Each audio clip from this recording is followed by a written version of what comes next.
Le prix du pétrole peut-il flamber à nouveau? Après la surprise d'Alger, où l'OPEP s'est décidé à réduire sa production et où la Russie a décidé de se mettre au diapason du cartel, les cours du brut ont à nouveau franchi la barre des 50 dollars en hausse de 14%. L'accord d'Alger a donc incontestablement secoué le baril et les prix sont à leur pic de l'année. Il ne faut pas pour autant aller trop vite et prolonger sur les prochaines semaines ou les prochains mois à l'identique la nouvelle tendance. Car c'est une évidence. Il y a un effet surprise dans l'évolution actuelle de l'or noir, car la majorité des analystes avaient fait une croix sur la capacité des membres de l'OPEP à s'entendre sur quoi que ce soit.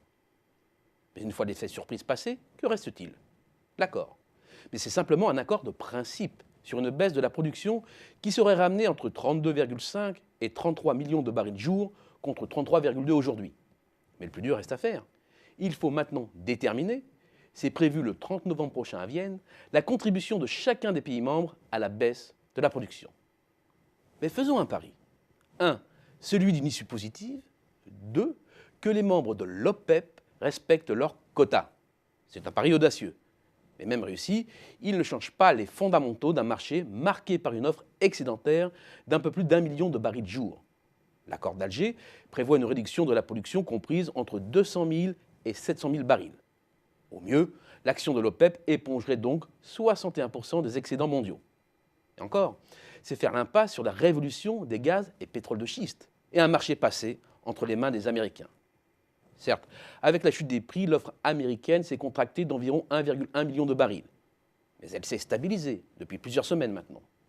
Surtout, d'après les spécialistes, les producteurs de pétrole de schiste seraient parvenus à réduire de moitié leur prix de revient ces 3 dernières années.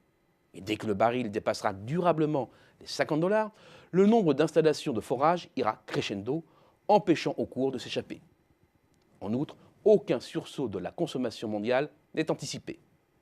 Bien entendu, les cours peuvent toujours monter un peu, mais au meilleur des cas, ils auront gonflé de 10 dollars environ depuis les accords d'Alger, ce qui emmène le baril à 55 dollars, pas plus. Le prix du pétrole n'est donc pas prêt de se hisser à 100 dollars le baril, sauf si, une fois de plus, ce n'étaient pas les fondamentaux du marché, mais le contexte géopolitique qui devait changer la donne. Comme en 1973, où d'août à décembre, les prix sont passés de 3 à 11 dollars, près de 300% de hausse. Une flambée orchestrée par l'OPEP sous l'égide de l'Arabie saoudite qui avait pris le prétexte de la guerre du Kippour pour fermer les vannes du robinet pétrolier, bien que les belligérants ne soient aucunement des producteurs de pétrole. Le second choc pétrolier voit les prix multipliés par près de 3 entre janvier 1979 et la fin 81. Cette fois, le détonateur, c'est l'arrivée au pouvoir de l'ayatollah Khomeini et l'institution d'une république islamique en Iran qui entre en conflit avec l'Irak. Le troisième choc, plus étalé dans le temps, a comme point de départ en 2003, une nouvelle fois, un conflit en Irak avec cette fois-ci en maître d'œuvre les États-Unis. Les cours sont à leur pic en juillet 2008 à 134 dollars le baril. Attention, la spéculation est aussi passée par là. C'est un fait. Pour comprendre la politique américaine, il faut d'abord suivre l'odeur du pétrole. C'est vrai aussi pour la Russie qui multiplie depuis peu les provocations.